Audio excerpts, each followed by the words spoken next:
A gente vai ter que entrar por um outro link, né? Ou é esse mesmo? Já entramos, nós já estamos ao vivo. Opa. Tá? Ok. Então, vamos lá. Bom, é com muita alegria que damos início a mais uma live da FACAB, né? Do nosso curso de Direito.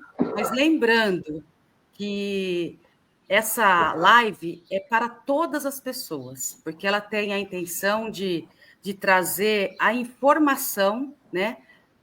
De um processo tão importante hoje para o nosso país, né? Para a gente poder entender o que está acontecendo. Então, hoje teremos um encontro especial para refletir sobre esse tema, né, que é de enorme relevância nacional, volto a dizer de novo, que é a Ação Penal 2668, né? Nosso objetivo aqui é trazer uma análise clara, responsável e técnica, mas também acessível, né, sobre os aspectos constitucionais, processuais e penais que cercam este caso tão marcante da história jurídica do Brasil. Para isso, a FACAB trouxe os seus professores, né, que são referência na área, que é o doutor é professor, né? Doutor ou professor, Zé Paulo? Eu, É professor. advogado. Professor José Paulo, professor Marcos Masqueto e professora Beatriz. Eles irão compartilhar hoje com vocês as suas visões sobre os impactos, sempre baseado em técnica, né? E através do direito, da aplicação do direito. E eles vão trazer ainda esse aspecto, principalmente constitucional. Queremos que todos vocês participem, né? Deixe sua pergunta, seu comentário e interaja durante a live. Esse espaço é um espaço de aprendizado, diálogo entre universidade, professores e comunidade. Sejam todos bem-vindos e eu passo a palavra para o professor José Paulo. Muito obrigado, professora Áudia, pela introdução. Bom dia a todos, bom dia, Masqueto, bom dia, Beatriz, bom dia, Áudia, e bom dia a todos os alunos, que se não tiver alunos, a todos os presentes também aqui nessa live de hoje. Né? Começar uma live dessa magnitude é um tanto quanto emocionante, porque a gente vai trazer justamente, eu vou procurar trazer para vocês justamente a questão da visão constitucional desse processo da Ação Penal 2668, né? Então, eu vou começar com vocês dizendo justamente sobre a Ação Penal 2668 e a jurisdição excepcional do Supremo, tá? A competência, rito e garantias no processo originário, tá?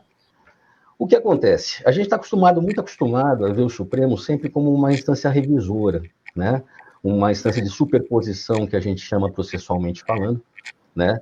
Uma vez que não temos terceira instância no judiciário brasileiro, primeira, segunda e superposição. Mas ele também tem um papel de competência originária, que foi, hoje em dia, é muito mais visto por conta dessa Ação Penal 2668, justamente por conta dos atores que estão envolvidos nela, né? Então, a gente tem que começar entendendo que a Ação Penal 2668, ou AP 2668, ela transcende a esfera da macrocriminalidade política, tá? Ela representa um crucial laboratório jurídico que expôs e testou as tensões institucionais e processuais que recaem sobre o STF. O cerne do debate, ele reside na capacidade do Supremo de atuar simultaneamente como guardião da Constituição Federal e, excepcionalmente, como um tribunal de instrução e julgamento em única instância para altas autoridades. Tá? Então, neste ponto, a gente vê o Supremo não só como guardião constitucional, o guardião da lei maior, mas também como um processo, com uma jurisdição de um contencioso criminal. Tá? Como todo mundo deve saber, a função principal do STF, conforme estabelece o artigo 102, caput da Constituição Federal, é atuar como guardião máximo da Carta Magna. Tá? Contudo, ao exercer a competência originária em matéria criminal, o tribunal se desvia parcialmente desse papel, assumindo a pesada carga de trabalho e a responsabilidade processual inerentes a um juízo de primeira instância. Essa dualidade funcional é a fonte de muitas controvérsias processuais que acompanharam e acompanham ainda a ação penal 2668. Para que a análise dos próximos pilares desse painel seja frutífera, notadamente o debate sobre a validade e a força da prova penal, que é o pilar número 2, que vai ficar a cargo da professora Beatriz, e as teses de nulidades e garantias suscitadas pela defesa, que é o pilar número 3, que vai ser bem explorado também pelo professor Marcos Masqueto, é imperativo que a gente compreenda o alicerce fundamental de tudo, a competência e o rito do STF. Tá? Então, o debate sobre a jurisdição do STF não é um mero prólogo ou só um início técnico, mas sim a raiz estrutural de todas as alegações defensivas de nulidade, como as relacionadas ao cerceamento de defesa e a inadequação do rito concentrado. Tá? Feita essa abertura, o que acontece? Nós temos o fundamento da competência. Esse é um primeiro ponto. Por que o STF? Por que a ação penal 2668 correu no STF? E aí a gente tem que pensar na natureza constitucional do foro por prerrogativa de função. Tá? A competência criminal originária do STF, ela é matéria taxativamente definida pela Constituição Federal, no seu artigo 102, inciso 1, a linha B. Esse dispositivo estabelece que compete ao STF processar e julgar originalmente nas infrações penais comuns o presidente e vice-presidente da República, os membros do Congresso Nacional, seus próprios ministros e o Procurador-Geral da República. Tá? Esta é uma competência funcional dentro do STF. É fundamental entender que o foro por prerrogativa de função não se configura como um privilégio pessoal, ou privilégio fore da autoridade. Ele não é um privilégio para a autoridade. A sua finalidade é eminentemente institucional, visando proteger o cargo e o exercício da função pública de possíveis perseguições, pressões indevidas ou questionamentos arbitrários por juízes singulares, garantindo, assim, a independência e a autonomia do poder estatal. A aplicação dessa regra constitucional, contudo, passou por uma dramática racionalização na jurisprudência recente da Corte. Tá? Ou seja, na verdade, a proteção do STF dentro desses ritos é proteger o cargo, não é a pessoa. Não é a pessoa que está exercendo, mas é a fé pública que existe em cima de todo o cargo que tem essa prerrogativa de função. Tá? Então, vamos entender como é que o STF evoluiu jurisprudencialmente e o critério da racionalização dessa institucionalização. Tá? No julgamento da ação penal 2668, o STF demandou a aplicação de critérios de competência que foram moldados por décadas de evolução jurisprudencial, especialmente no que diz respeito às autoridades que deixaram seus cargos como ex-presidente da República e ex-ministros de Estado. Tá? Inicialmente, a súmula 394 da STF, ela previa a manutenção da competência mesmo após o término do mandato, se o crime tivesse sido cometido durante o exercício funcional. Esse é o critério da contemporaneidade, desculpa a travada na língua. Tá? Em 1999, essa lógica foi totalmente revertida com o cancelamento da súmula 394, tá? Determinando que, ao deixar o cargo, a autoridade perderia o foro especial e o processo seria remetido à primeira instância. Essa mudança interrompeu a ligação perpétua entre o fato criminoso e o foro, limitando a aplicação da prerrogativa ao período do mandato. Ou seja, a regra de competência alterou. Antigamente, até 1999, o crime comum praticado durante o cargo, no exercício do cargo ou em função do cargo, ele era de competência exclusiva do STF. Com a queda dessa súmula 394, passou-se a entender se o crime aconteceu durante o mandato ou durante o período que a pessoa estava no cargo, tá? Só que a investigação só foi aberta após a saída da pessoa do cargo, esse processo iria para a primeira instância, normalmente. Tá? Só que, com o passar do tempo, como o direito é dinâmico e as coisas sempre, se a gente parar para pensar, o direito ele faz movimentos pendulares, principalmente observando a jurisprudência, uma hora ela está toda para um lado, outra hora ela está toda para o outro, e sempre buscando voltar para o meio, para o equilíbrio, né? a gente teve um outro grande divisor de águas, que aconteceu em 2018, tá? Ou seja, 7 anos atrás. No julgamento de uma questão de ordem, na ação penal 937 do Amazonas, o plenário do STF restringiu significativamente o alcance do foro, estabelecendo a necessidade de 2 requisitos cumulativos para a fixação da competência. 1, que o agente esteja no exercício atual do cargo. Isso é a regra da atualidade, que se chama. E 2, que o crime tenha sido cometido em razão do cargo. É o critério da funcionalidade.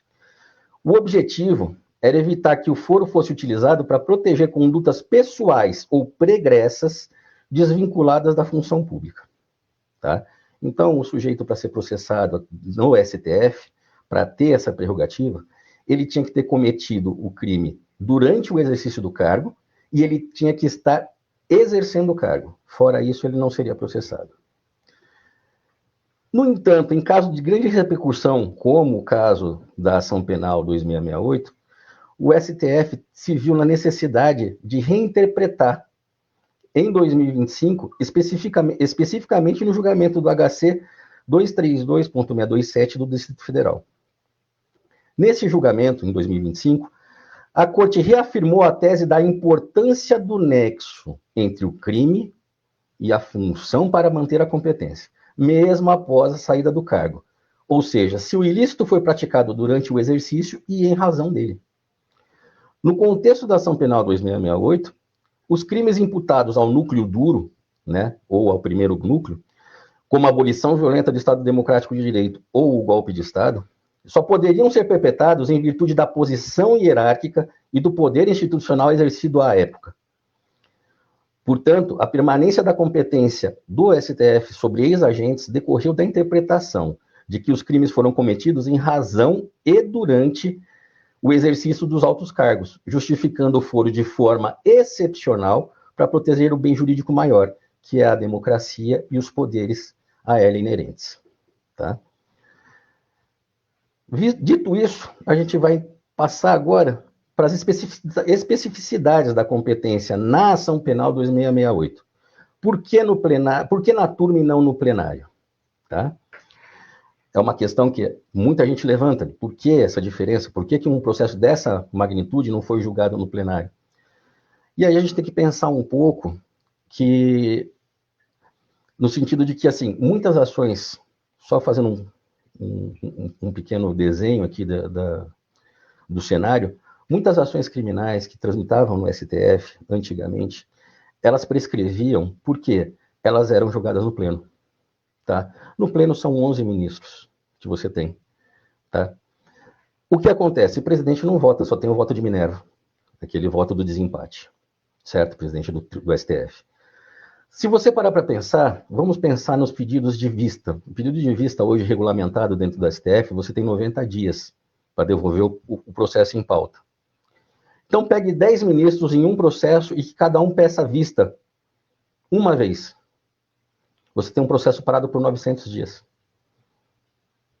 Sendo que a prescrição não para de correr ali. Então, muitos casos, quando chegavam realmente para o pleno do STF, eles estavam já prescritos. Não tinha mais aplicação da pena. Perdia o porquê do processo.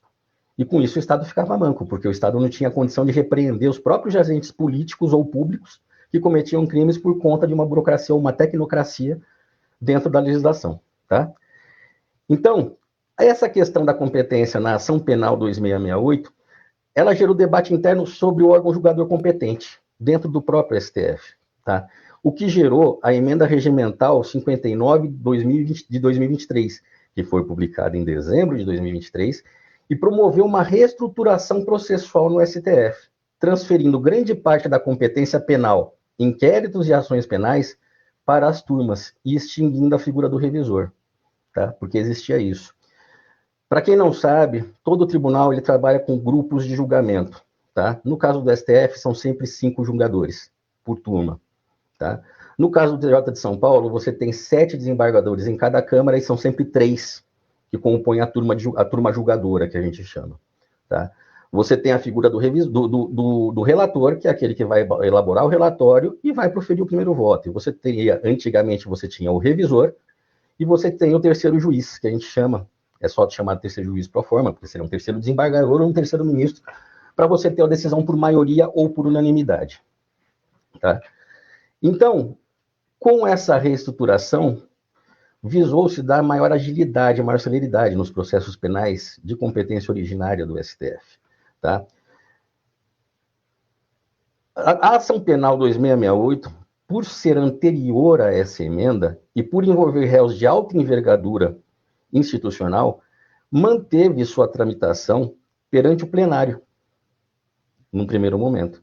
Contudo, houve divergência importante, como a do ministro Luiz Fux, que sustentou que para o julgamento de ex-presidente, a competência deveria ser mantida no plenário. Desculpa, eu fiz uma confusão aqui. Foi mantida na turma, não no plenário. Tá? A competência deveria ser mantida no plenário com base na interpretação literal do regimento interno do STF, que estabelece a competência plenária para crimes comuns contra o presidente da República. Essa discussão ela sublinha o caráter delicado da competência do STF. É muito fino esse terreno, que é constantemente ajustado por emendas regimentais e interpretações do próprio colegiado. Tá? Então, se a gente for fazer uma tabela, vamos dizer assim, da evolução jurisprudencial do foro por prerrogativa de função no STF, a gente tem assim, o período precedente, a gente tinha a súmula 394, que foi anulada.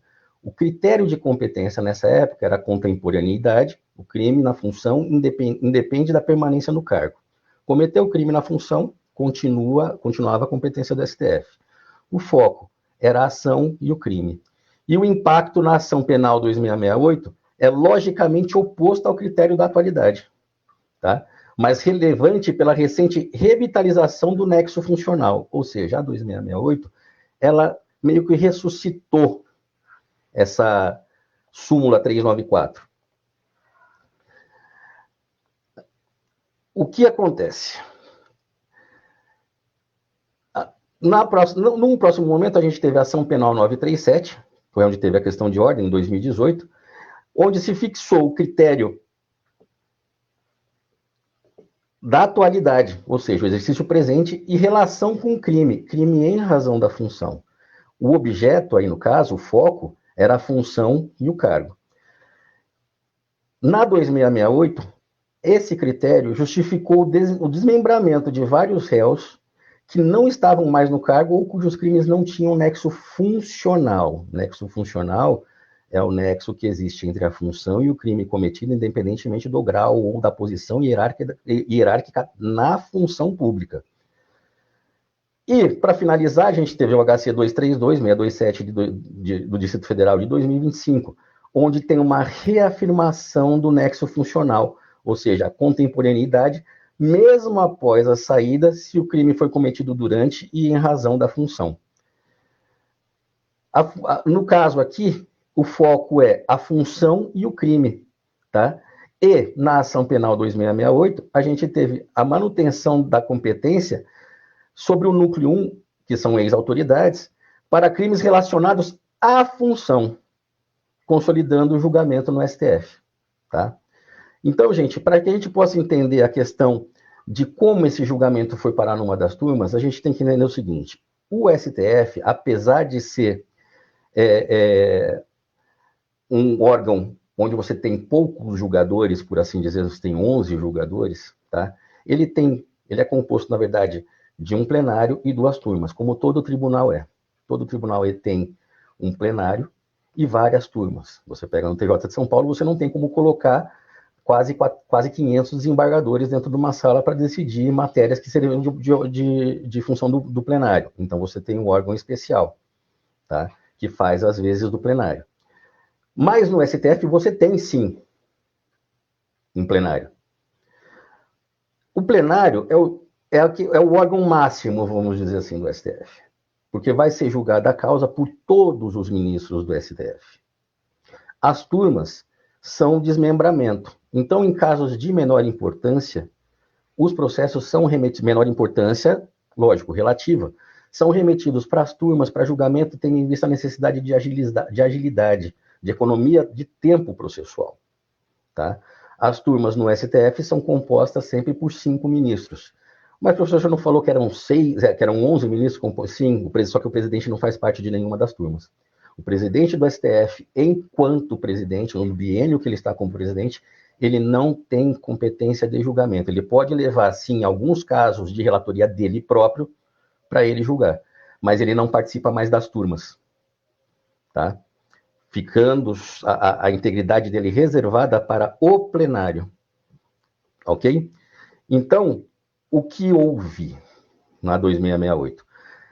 A competência do STF foi reafirmada, renascendo um certo entendimento da súmula 394, que havia sido extinta, por conta dos critérios da contemporaneidade, né, e da relação, da razão do crime em relação da função. Ótimo. Superado isso, nós temos o rito processual originário criminal, o como do processo, como esse processo gira dentro do STF. E de saída, eu já falo para vocês, muita gente pega e estranha com relação a essa ação penal 2668, que fala assim, não, isso aqui, determinada coisa não está no CPP, não está no Código de Processo Penal. Não, determinada coisa não está no CPC, não está no Código de Processo Civil. Realmente não está. Existe uma lei própria e específica para os processos de rito originário dentro dos tribunais superiores, que é o STJ e o STF, que são o STJ e o STF. Essa lei é a Lei 8.038 de 1990, tá? Então, o processo penal originário que tramita no STF, ele segue um rito especial e concentrado, tá? Configurado por um complexo normativo híbrido.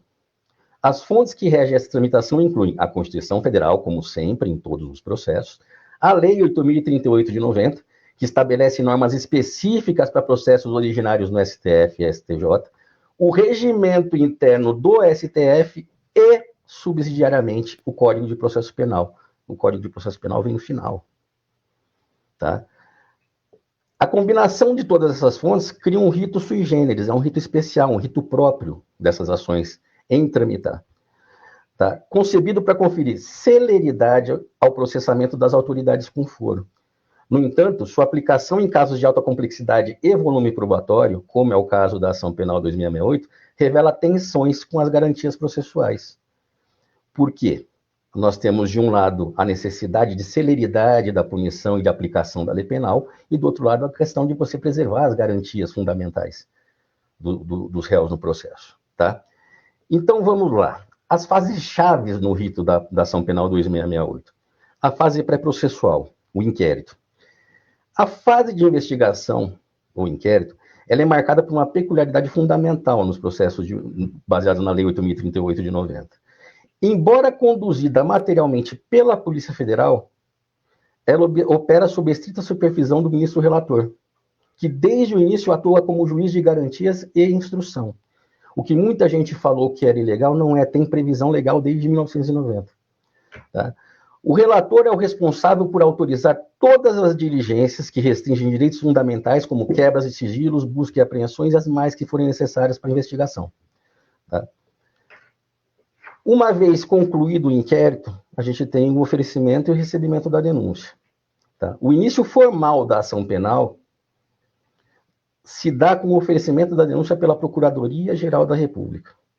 Diferentemente do rito comum, onde o juiz singular recebe a denúncia no rito originário do STF, a Lei 8.038 de 90 exige uma fase preliminar de defesa, que a gente chamava antes de defesa prévia. Tá? O acusado é notificado para oferecer uma resposta técnica antes que o plenário ou a turma, e eu estou usando plenário ou turma porque a Lei 8.038 de 90 veio antes dessa interpretação jurisprudencial, tá? Mas hoje a turma delibere sobre o recebimento da peça acusatória. Ou seja, é um filtro colegiado de admissibilidade. E uma vez que a denúncia é recebida, o acusado torna-se formalmente réu e a ação penal é instaurada. Isso foi o que aconteceu também na ação penal 2668. Primeiro veio uma defesa prévia, para depois a primeira turma do STF decidir se aceitava, se recebia a denúncia ou não, e foi recebida por unanimidade. Ultrapassada essa fase, a gente vai para a fase do julgamento, né? Ou seja, concluída a instrução e a fase de alegações finais, o relator elabora o relatório, que é o resumo do caso e o voto. As partes têm direito à sustentação oral, PGR e defesas. A decisão final é tomada pelo colegiado, tá? Plenário ou turma, por maioria. Sempre por maioria ou por unanimidade. O regimento interno do STF estabelece a ordem de votação. Então, como é que eles votam? O ministro é sempre do ministro mais recente ao mais antigo, sendo o presidente o último a proferir o voto. É por isso que o voto dele é de Minerva. Isso no caso do plenário. Tá? No caso das turmas, é primeiro o relator e depois você segue essa regra. É por isso que na primeira turma você tinha primeiro o Alexandre de Moraes votando e na sequência o Dino, que é o ministro mais novo que compõe a turma. Tá? Então, isso está previsto também na Lei 8.038, tá? E no regimento interno do STF. Então, o rito especial do STF, ele impõe algumas diferenças estruturais cruciais, as quais podem ser visualizadas, que a gente pode visualizar imaginando o seguinte, vamos fazer um comparativo entre o rito processual penal comum versus o originário. Sempre que eu falar em rito originário, eu estou falando do rito das ações penais dentro do STF, tá?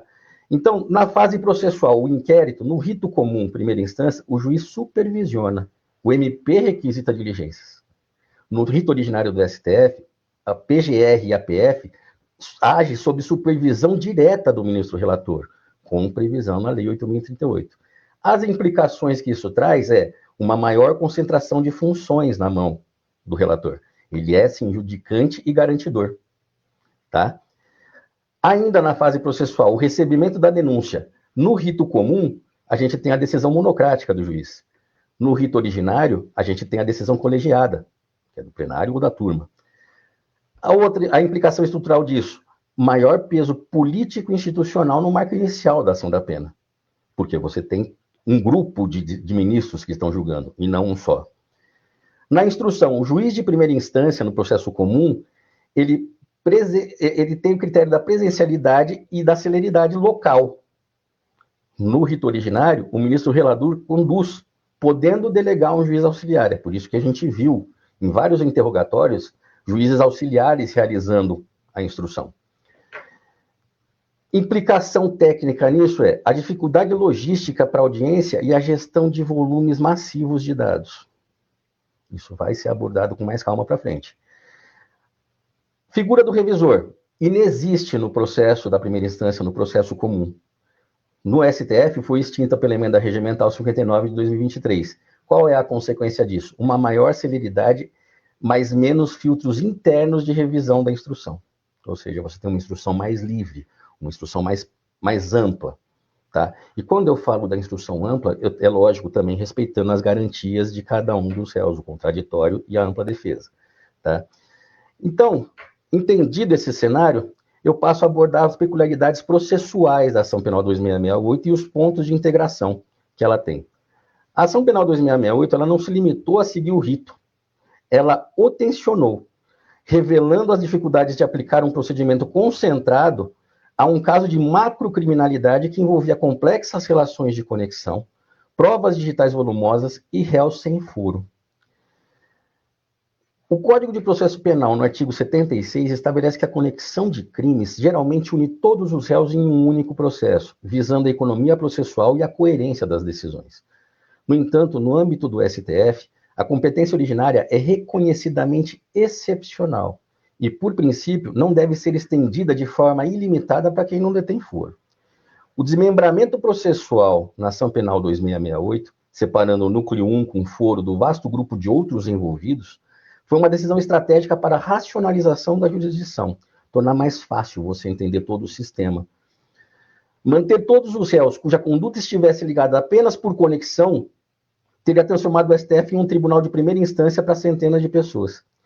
A regra da excepcionalidade que prioriza o desmembramento foi aplicada para garantir o princípio do juiz natural para aqueles sem foro e evitar o completo engessamento da corte, permitindo que o STF concentrasse seus esforços apenas nos réus cujas ações estavam inegavelmente ligadas ao exercício da função. Essa decisão de desmembramento, embora necessária, impacta diretamente o pilar número 2, que é a prova penal, pois exige do Ministério Público e do STF a capacidade de individualizar a conduta do núcleo duro e julgar o caso com base nas provas que restaram no processo, mesmo que parte da cadeia causal tenha sido remetida a outras instâncias. Tá? A ação penal 2668, ela exigiu do plenário a análise de provas documentais e digitais de volume colossal, incluindo quebra de sigilo e a famosa minuta do golpe. O que acontece, gente? A gente precisa ter essa situação, você precisa ter, vislumbrar que, na verdade, você junta todo mundo por conta dos desígnios, dos atos que foram praticados.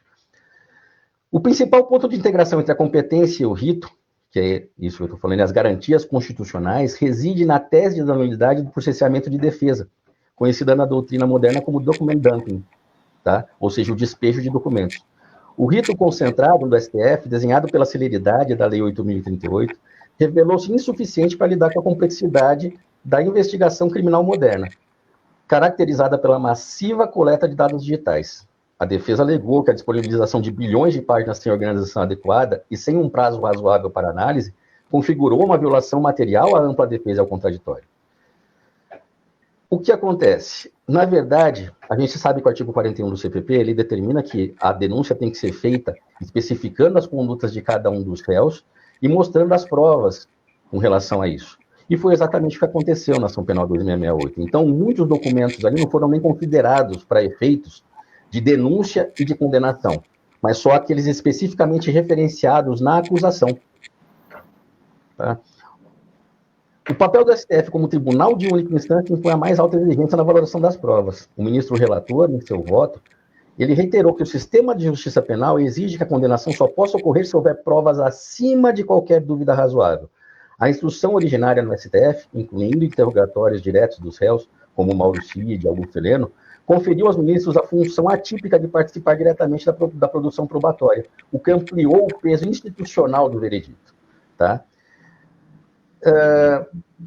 Então, para concluir, né, que legado que a gente pode ter dessa ação penal 2668? A ação penal 2668 ela se consolidou como um marco jurisprudencial e processual. No que tange à competência, ela obrigou o STF a reafirmar a exceção à regra da atualidade, revitalizando o nexo funcional da súmula 394, para garantir que a jurisdição fosse mantida sobre os agentes cujas ações criminosas estavam intrinsecamente ligadas ao exercício de suas funções, garantindo a proteção dos bens jurídicos institucionais. Em relação ao rito, a magnitude do caso revelou as fragilidades e os desafios de aplicar um procedimento concentrado, que é a Lei 8.038 de 90, à macrocriminalidade digital. A principal tese de nulidade levantada, o document dumping, demonstra que a técnica processual do STF foi severamente testada, e para apenas um ministro falhou em atender às garantias fundamentais da defesa diante do volume probatório. O sucesso ou fracasso da ação penal 2668 não depende apenas da materialidade do crime, mas da capacidade do STF de conduzir um processo dessa magnitude, respeitando integralmente as garantias constitucionais. Então, com esta análise da moldura institucional do processo, eu vou passar a palavra para a professora Beatriz Martinelli, para dar prosseguimento ao painel, aprofundando no pilar sobre a prova penal e os seus desafios, para analisar se as provas produzidas dentro desse rito singular e complexo realmente atingem o limiar de além de qualquer dúvida razoável exigido para a condenação no ápice do Poder Judiciário. Eu agradeço a presença de todos, agradeço a atenção. Professora Beatriz, é contigo.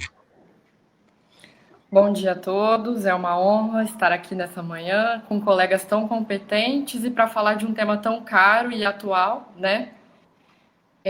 Eu vou falar sobre as provas dentro do processo penal. Então, hoje o tema que nos une é a ponte mais complexa e muitas vezes a mais frágil entre fato e direito. Diariamente a gente é bombardeado por notícias e investigações de alta complexidade que envolvem o chamado núcleo duro. O caso da suposta tentativa de golpe nos forneceu um laboratório prático para o estudo do processo. Mas, hoje, a pergunta que nós faremos não é se houve ou não crime. Essa é uma atribuição da justiça.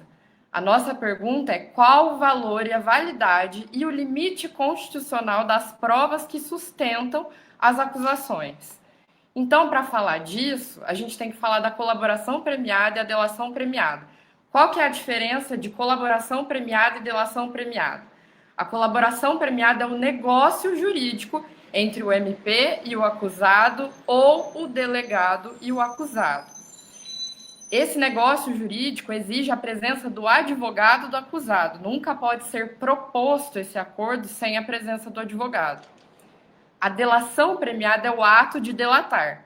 O delator nunca vai ser uma testemunha, nunca vai ser um terceiro, vai ser um acusado interessado em se beneficiar dos prêmios da delação premiada.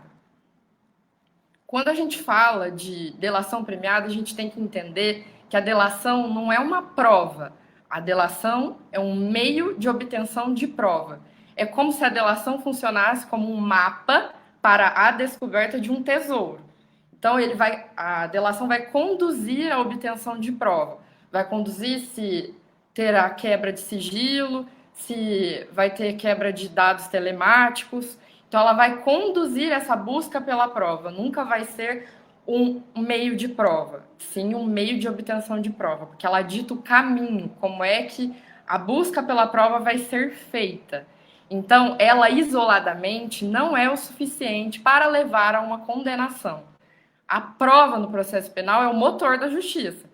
Com a prova, o juiz, de acordo com seu livre convencimento, vai fundamentar criteriosamente se aquela pessoa foi ou não culpada. Pela prova, você consegue atestar a autoria e materialidade de um crime. A autoria é de acordo com o autor. Materialidade é se houve crime ou não. Então, ela isoladamente não é o suficiente. Por quê? A gente costuma falar, quando estuda a prova no processo penal, que a confissão não é a rainha das provas. Por quê? Porque o simples fato de uma pessoa confessar algo não implica necessariamente que aquilo tenha de fato acontecido, porque a gente sabe que muitas pessoas às vezes confessam no lugar de terceiros para poder beneficiar terceiros. Então, essa delação isolada não tem validade. Ela precisa ter nexo e voluntariedade. Então, a pessoa não pode ser coagida a delatar. A pessoa tem que ir por livre e espontânea vontade, por isso que um dos pressupostos é a voluntariedade.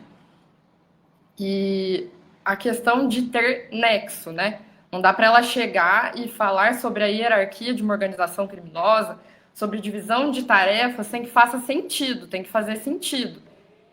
E para ela ganhar os benefícios da delação premiada, o que ela precisa fazer? Pelo menos atender um dos requisitos, né? Ela precisa identificar os participantes dessa organização, precisa demonstrar a hierarquia e a divisão de tarefas entre esses membros, porque a ideia é prevenir novos crimes e recuperar o produto de crimes quando é o caso, né? Localizar a vítima, então ela precisa atingir um desses objetivos. Se ela identifica os participantes, ela é válida, se ela demonstra a hierarquia e a divisão de tarefas também. Esse é o nexo, né?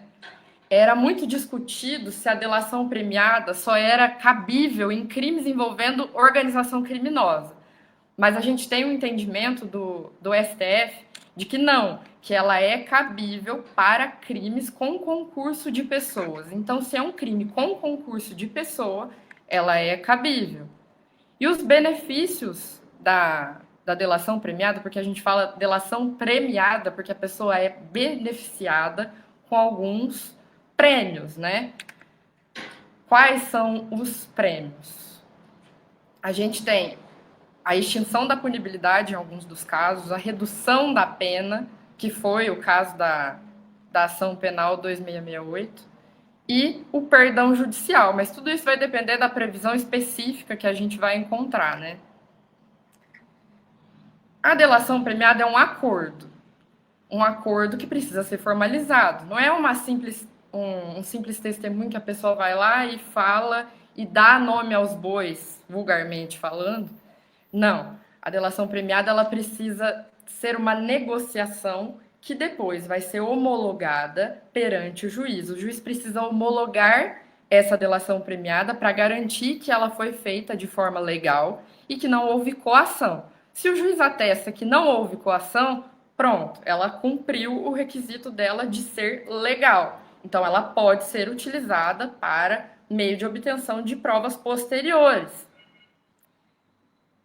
Então, quando o delator delata, que ele fala tudo o que aconteceu, ele tem direito a algumas medidas de proteção. Ele não vai, se ele tiver que cumprir a pena no regime fechado, o presídio será diferente dos ex-colegas da organização criminosa. Porque vocês não concordam que se um delator fala sobre hierarquia e divisão de tarefas, ele tem medo. Ele só faz isso para poder ser beneficiado dos benefícios que a gente já falou, de redução de pena, de perdão judicial, dependendo do caso que estiver em discussão. Mas ele fica com medo, é natural. Eu não vou entrar no mérito da delação premiada que aconteceu na ação penal 2668 para evitar grandes polêmicas, né? Mas a gente nota que é natural que o delator tenha medo, que tenha receio, que se sinta acuado, porque ele, em troca de um benefício para ele não faz essa delação à toa, ele faz para ter benefícios para si. E essa delação ela pode acontecer de várias formas. Ela pode ser proposta pelo delegado para o acusado, isso com a presença do advogado. Ela pode ser proposta pelo advogado do acusado para o Ministério Público, e eles chegam em um consenso nessa negociação, porque a delação é uma negociação, e aí chega-se num consenso para oferecer essa delação premiada. E ela também pode ser oferecida pelo Ministério Público. O promotor pode oferecer a delação premiada como um acordo para beneficiar esse agente. Então, ela pode se manifestar de 3 formas, né? O advogado vai e oferece o acordo. O Ministério Público pode oferecer o acordo e o delegado de polícia pode oferecer o acordo. Nessas 3 formas, precisa ser homologado esse acordo para garantir que seja válido. Porque quando a gente fala de prova, a gente discute-se muito prova ilícita. Prova ilícita precisa ser desentranhada do processo. O que não é ilícito permanece no processo. E aí a gente chega num ponto crucial da delação premiada dentro desse painel da 2668, que é a questão da retratação, né?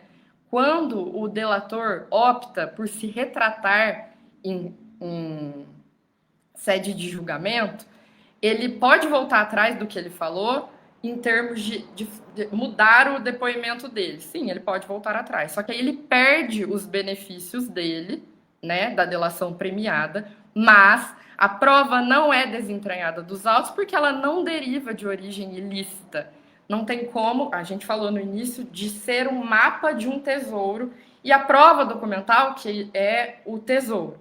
Se o mapa conduziu para encontrar e localizar esse tesouro, não é possível que a gente enterre novamente o tesouro e finja que ele não está ali. Por isso que esse desentranhamento das provas obtidas a partir da delação premiada não é possível, porque a delação premiada é um meio lícito de se obter as provas. Então, se as provas já foram obtidas, não há que se falar em retirar essas provas do processo. Por isso, as provas oriundas da delação não são desentranhadas do processo quando o delator se retrata. Outra questão que eu acho muito importante, que a gente até discutiu isso em sala na semana do julgamento, a questão de ver o delator como réu, né? Porque muitas pessoas confundem, falam, ele não pode mentir. Não, ele pode mentir sim, o réu pode mentir. Ele pode se retratar, ele pode mudar o depoimento dele quantas vezes necessário, porque ele não é uma testemunha dentro do processo, ele é réu. E, por isso, ele é beneficiado com a colaboração premiada.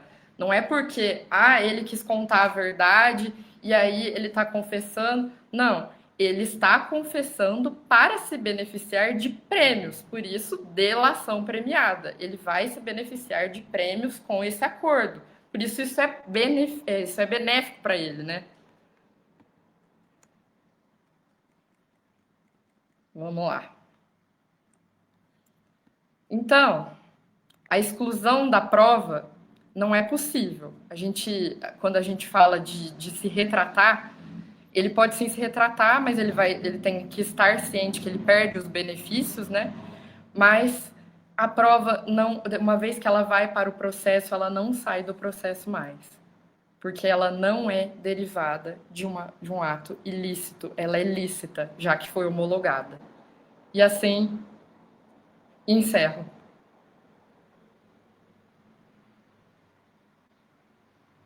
Passo a palavra para o professor Marcos. Primeiramente, queria agradecer a presença de todos, aqui esse bate-papo, reunião sobre um tema tão importante, professora Áudrea, professor Zé Paulo, professora Beatriz, uma honra estar aqui com vocês para a gente discutir esse tema.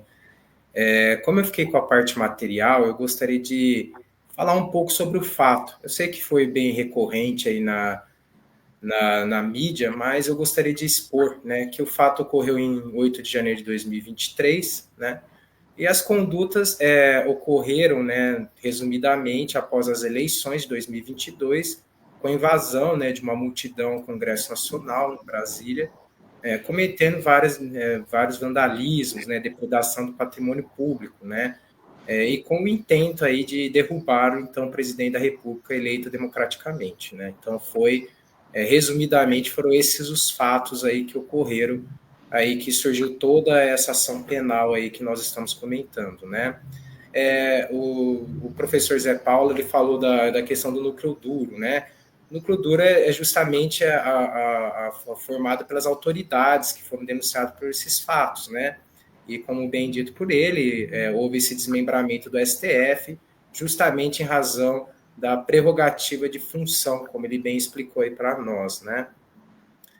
Nesse aspecto, também gostaria, né, da permissão de vocês para falar sobre as condutas, né, sobre os tipos penais, os delitos pelos quais eles foram denunciados, né? Então, as condutas imputadas foi organização criminosa armada, tá? Esse dispositivo está lá no artigo 2º, né, no caso, conforme pela denúncia, né, o artigo 2º, parágrafos 1º e 2º da Lei 12.850/2013, que é a Lei das Organizações Criminosas. Tá? Resumidamente, o que fala esse dispositivo? Né? Que quando há, né, a organização entre os acusados para a prática de crimes, tá? Que é algo que justamente consta aí do caput do artigo 2º, né? E nos parágrafos, né, o parágrafo 1º, ele fala do embaraço à investigação criminal da organização criminosa. Então, também dentro desses fatos, foi entendido que houve também embaraço de algumas pessoas até para fazer a investigação criminal, né? E no parágrafo 2º é uma causa de aumento de pena, né, uma majorante, né, que traz essa possibilidade de aumentar a pena do caput, né, até a metade se os integrantes da organização criminosa utilizam de armas. Então, também houve essa situação aí em relação à conduta, né, à denúncia pelo qual eles responderam. No caso especificamente desse dispositivo, a reclusão é de 3 a 8 anos e multa, tá? Sem prejuízo das penas correspondentes às demais infrações penais praticadas. Também em relação à denúncia, houve a apuração da questão da tentativa de abolição violenta do Estado Democrático de Direito. Tá? Esse dispositivo, né, esse delito, ele consta lá do artigo 359-L do Código Penal. Uma definição resumida em relação a esse dispositivo é tentar abolir de forma violenta, através de grave ameaça ou violência física, o Estado Democrático de Direito, né? E nesse aspecto eu gostaria também de explicar o que é Estado Democrático de Direito, né? A gente tanto fala, mas às vezes foge aí, o conceito, né? Simplesmente o Estado Democrático de Direito é o sistema de governo que vigora numa república, né? Uma república federativa como o Brasil, né? Em que a autoridade, o Estado, é submetida à lei, garantida a proteção dos direitos fundamentais de todos os cidadãos, né? Dentre eles a soberania popular, através do voto, separação dos poderes, executivo, legislativo e judiciário, garantia do bem comum e a participação também dos cidadãos na política. Então, tudo isso é assegurado pelo Estado Democrático de Direito, né? No caso especificamente dessa conduta, a reclusão, né, de 4 a 8 anos, além também da pena correspondente à violência, né? Também em relação à denúncia, houve a questão do delito de golpe de Estado, também lá constante do artigo 359-M do Código Penal. Uma definição desse delito seria o golpe de Estado, é a tentativa de depor, por meio de violência ou grave ameaça, o governo legitimamente constituído, tá? A pena aí de reclusão de 4 a 12 anos, além da correspondente à violência. Também, em relação à denúncia, foram denunciados por dano qualificado pela violência e grave ameaça contra o patrimônio da União, tá? Esses dispositivos, eles especificamente estão lá no artigo 163, parágrafo único, inciso 3º do Código Penal, né, que é do dano qualificado, que, no caso aqui especificamente, por ser contra patrimônio público, né, ele tem uma sanção distinta do caput, né, por isso que ele é qualificado, tendo um aumento da pena mínima e da pena máxima, né. A qualificadora é justamente usada para a destruição, inutilização e deterioração de bem público, que seria o caso que ocorreu aí sobre os fatos apurados, né. Aqui a pena seria de detenção de 6 meses a 3 anos, uma pena até relativamente baixa, né? E multa além da correspondente à violência.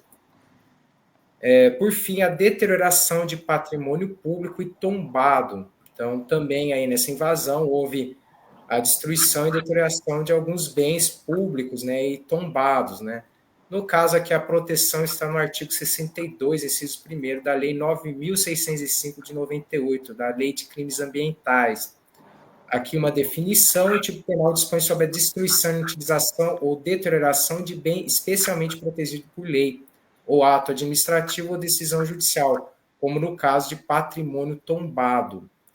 E aí eu achei por bem também trazer uma explicação do que seria patrimônio tombado, né? Patrimônio tombado é um bem de valor histórico, cultural, arquitetônico ou ambiental, de qual legalmente foi reconhecido e protegido pelo poder público para sua preservação, evitando que seja destruído ou descaracterizado.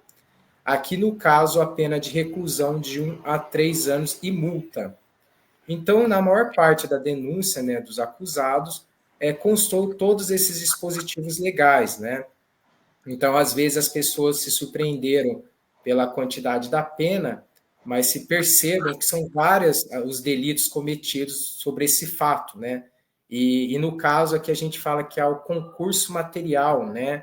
Que significa que o agente, por vários fatos, ele comete vários delitos. Então, no caso, esse fato especificamente gerou todos esses delitos em específico, né? Aqui é interessante destacar a questão da deterioração do patrimônio público, porque, se vocês bem se recordam, essa invasão foi feita no Congresso e foi destruído bens de valor inestimável, né?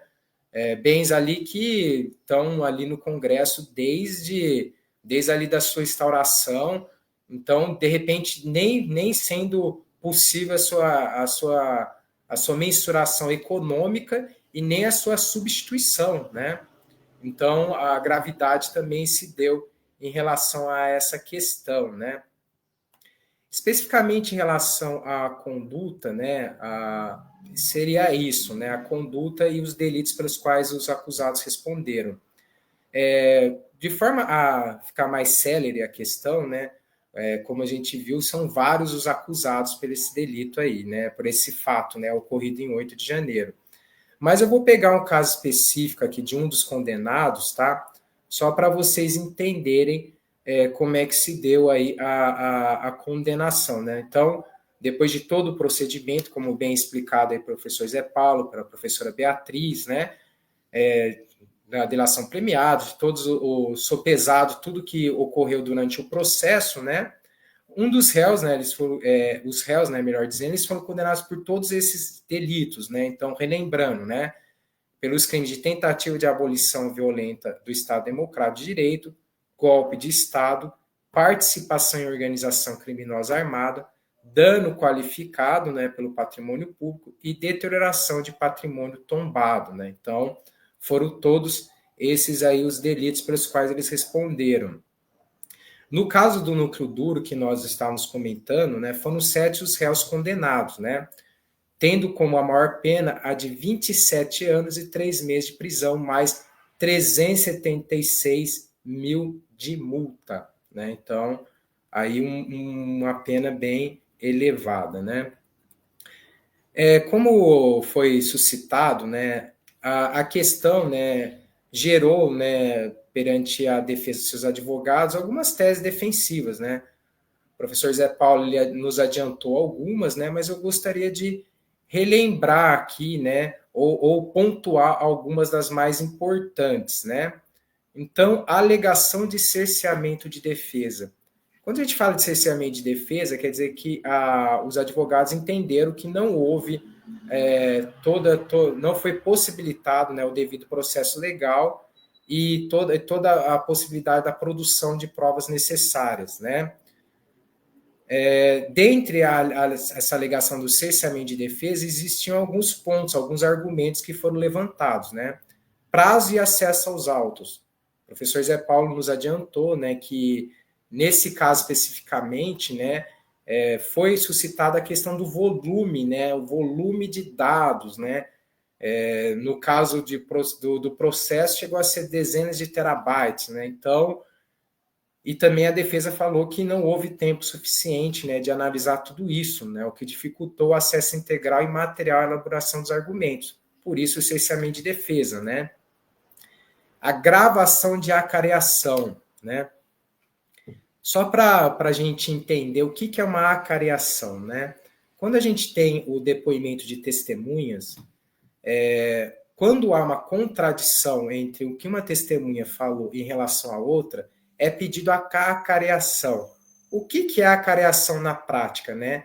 É você ficar cara a cara com a outra pessoa. Então, você fica cara a cara, uma testemunha fica cara a cara a outra, né? E ficam se suscitando essas divergências, né? O porquê que uma falou uma e o outro falou de outra forma, né? Então, a defesa dos réus também criticou que a decisão do relator não permitiu a gravação da acareação, né? Então, também aí uma questão que não foi permitida, segundo a defesa constou, né? Contestações à delação premiada, aqui se valendo da excelente explicação da professora Beatriz, né? Explicando todo o sentido da delação premiada, né?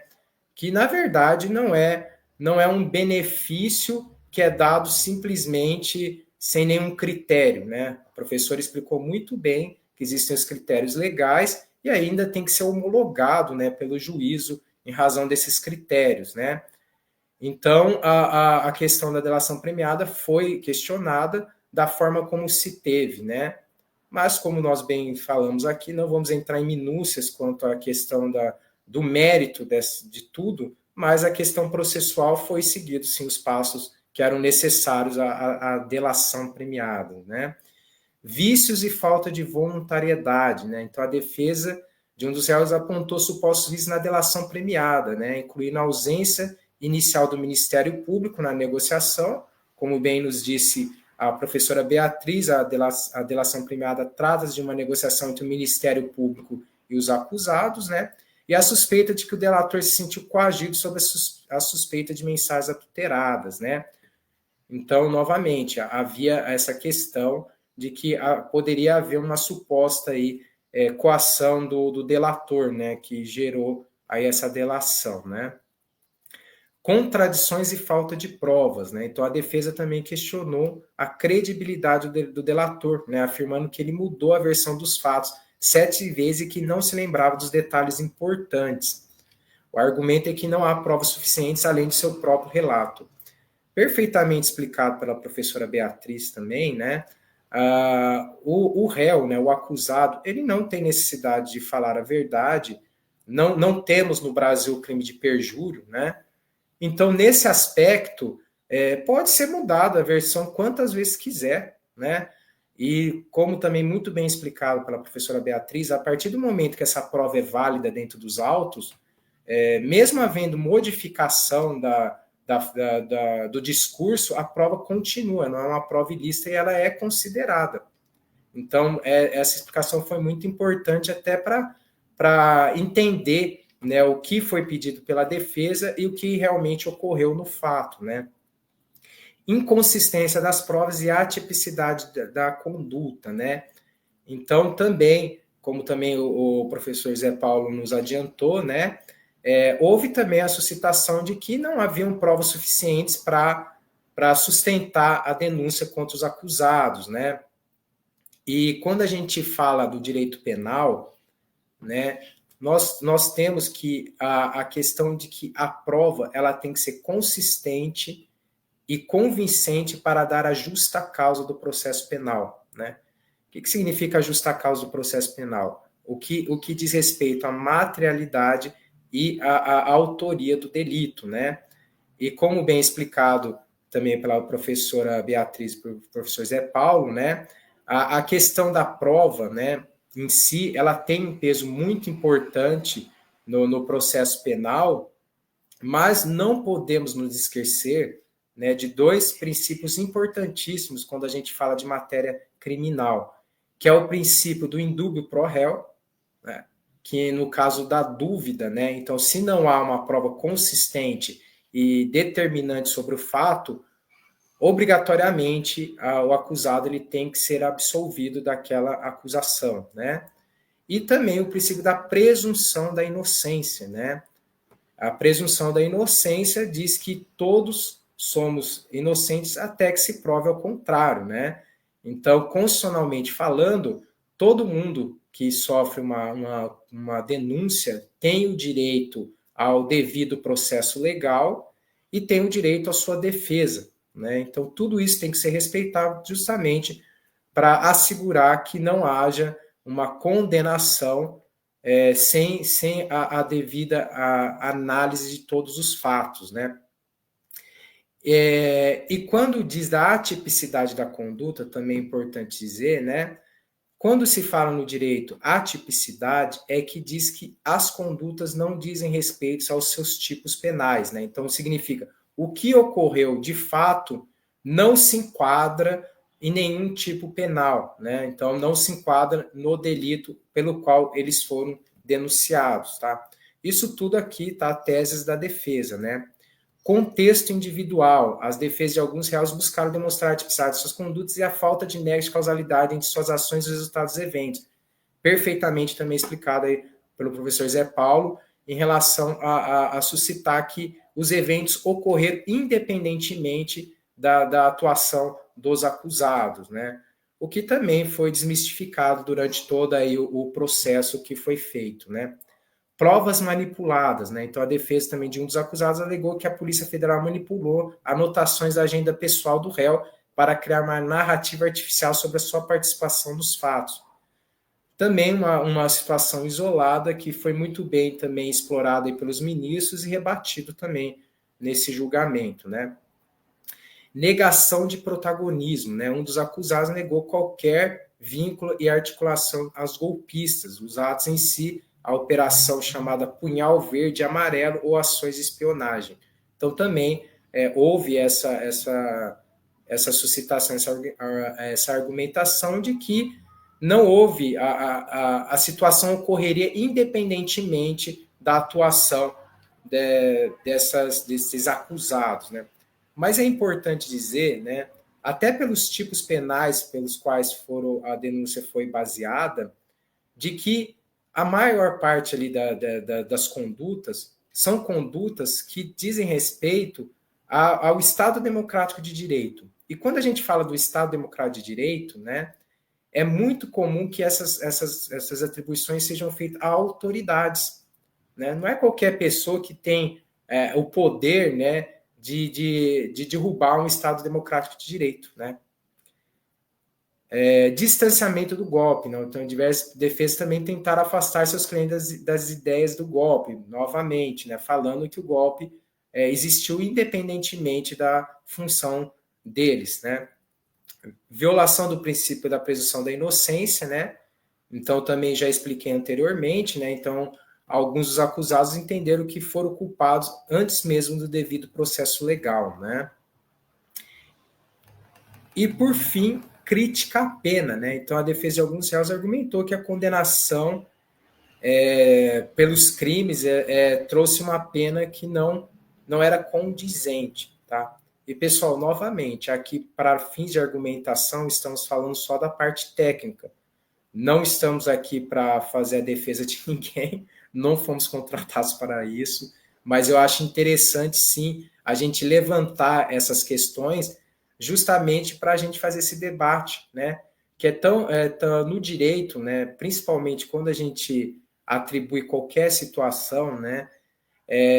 Isso eu falo muito em sala de aula também, e o professor Zé Paulo também nos falou, o direito não é estático, né? As decisões, elas variam, elas modificam. Hoje o que é uma verdade, amanhã pode não ser, né? Então, o bonito é justamente a gente ter essa oportunidade desse debate, que é o que nós estamos fazendo aqui hoje, né? Trazendo vocês para a gente ter essa conversa sobre um tema tão importante.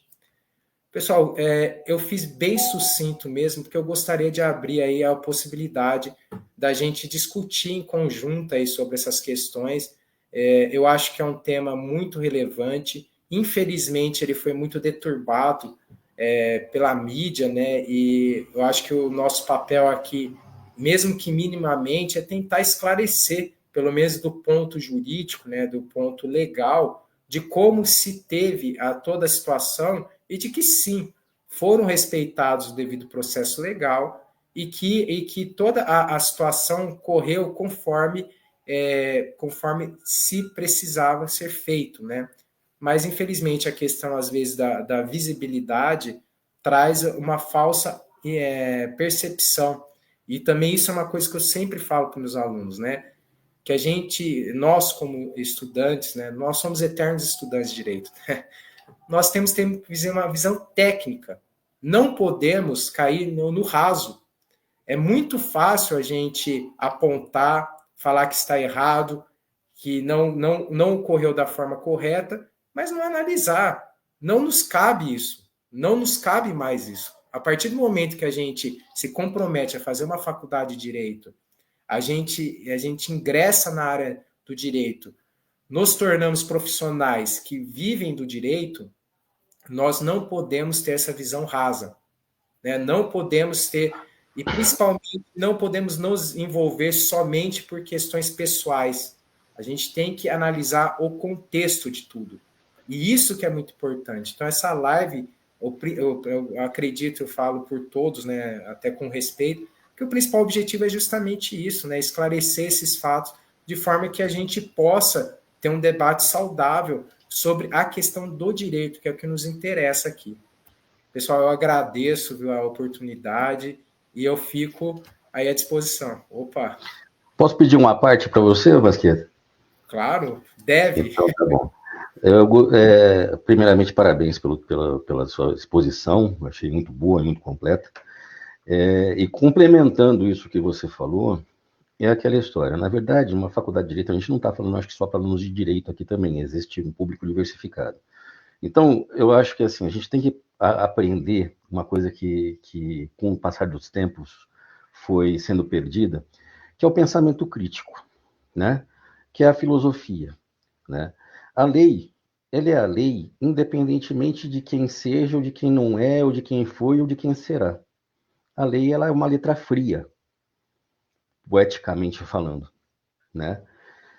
Então, a gente não pode torcer o entendimento da lei para ela se adequar àquilo que nós queremos que ela seja, mas nós é que temos que adequar o nosso entendimento para que a lei seja cumprida da forma como ela foi colocada, né? Isso enseja, na verdade, muitas das vezes, um raciocínio, um exercício de pensamento, um exercício de reflexão, muito sobre, às vezes, as nossas próprias condutas, tá?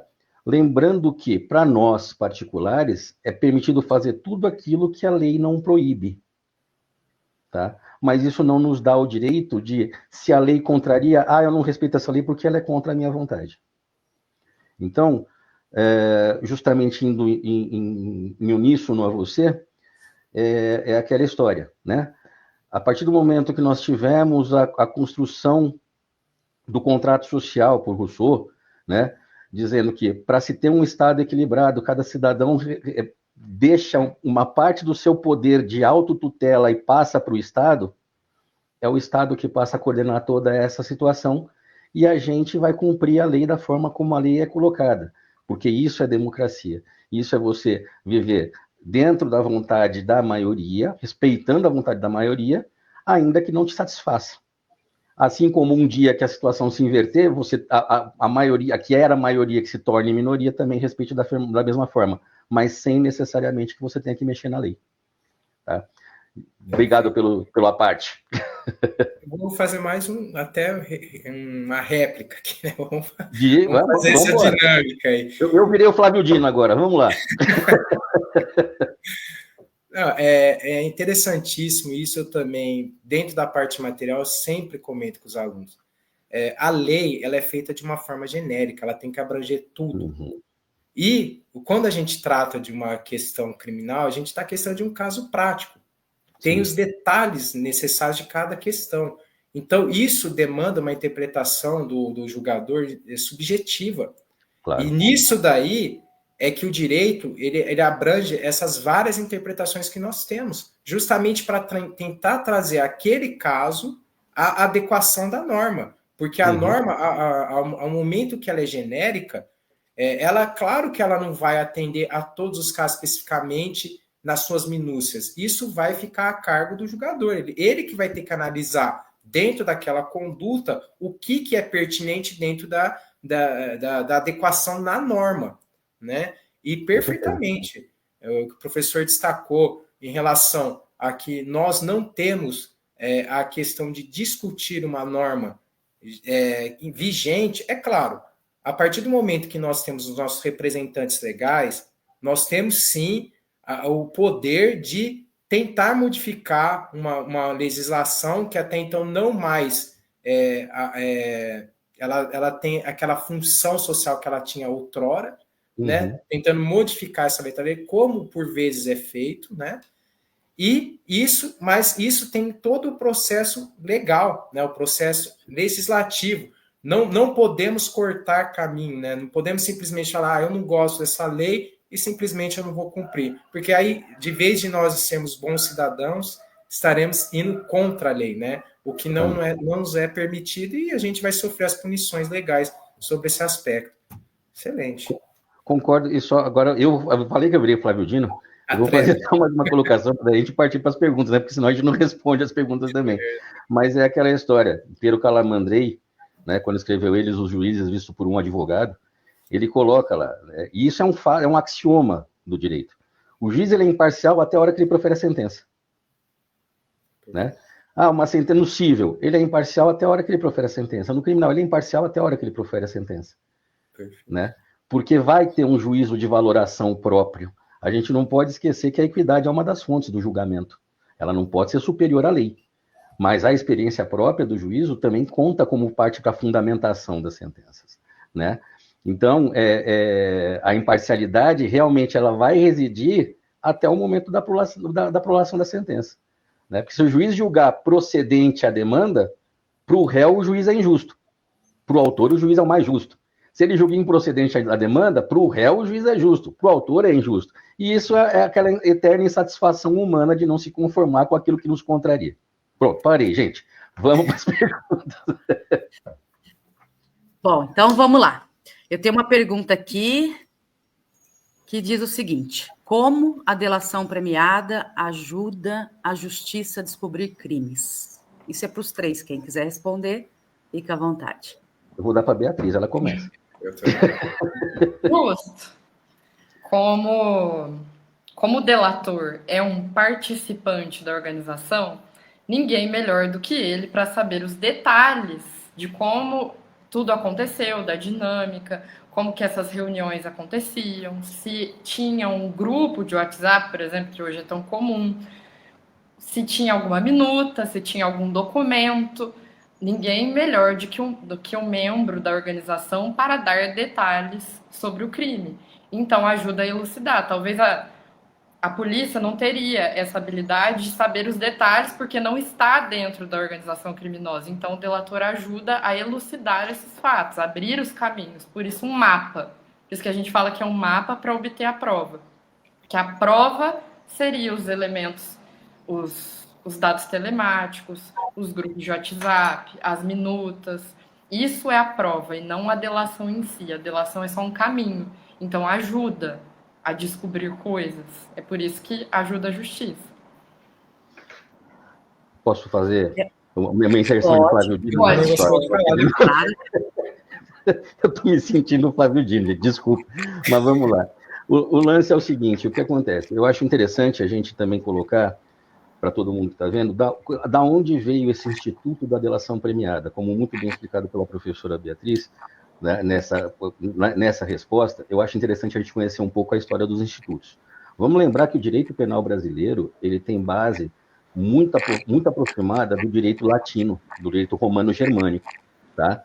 E o Instituto da Delação Premiada, nessa escola filosófica de direito, ele foi criado da forma como ele é hoje, não aqui no Brasil, mas também aqui no Brasil está se amalgamando esse conhecimento, na Itália. A gente tem que lembrar que a Itália sofreu durante anos e anos e anos com a máfia, né?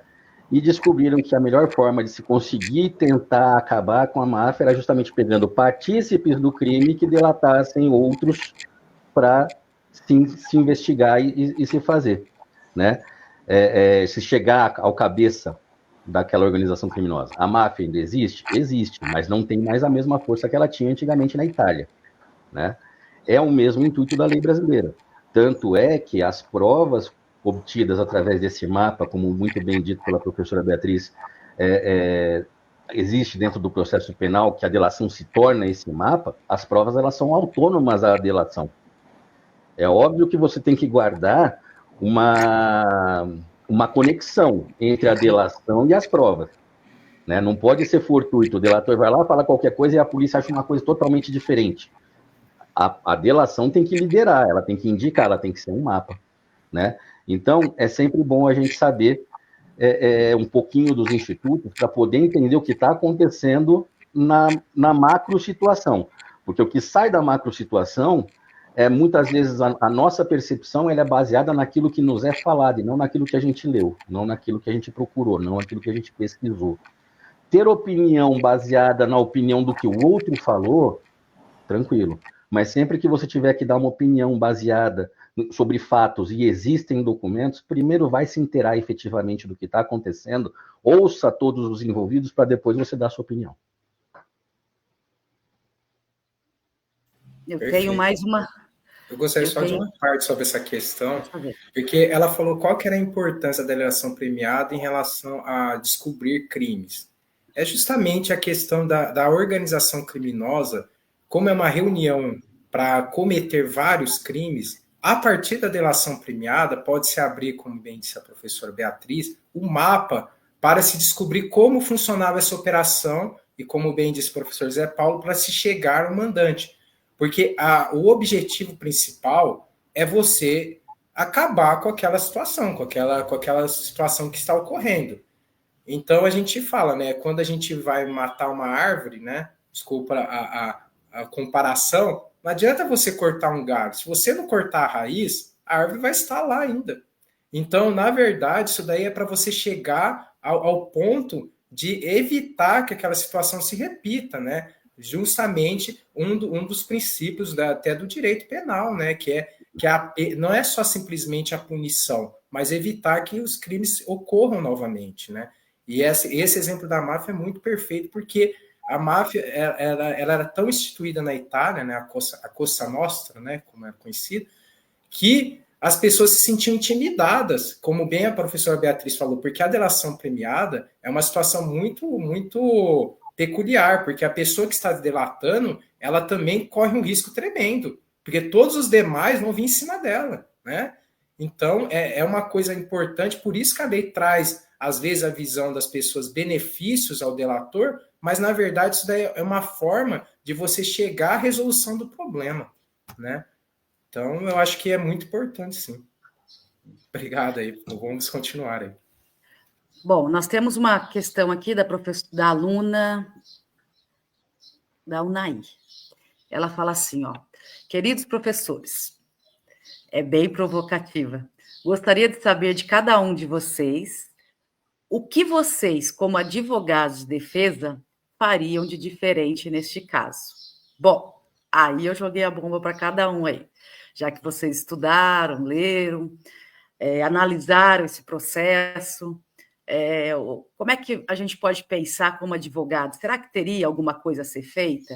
Tendo em vista que a gente tem uma questão que é muito importante, que a gente não pode perder desse julgamento, né? E uma delas é, por que esse julgamento foi tão importante, né? Essa briga com o STF é uma briga só política, né? E ao analisar essa situação, a gente tem que deixar bem claro que essa briga não é só política. Ela está pautada no Estado Democrático de Direito.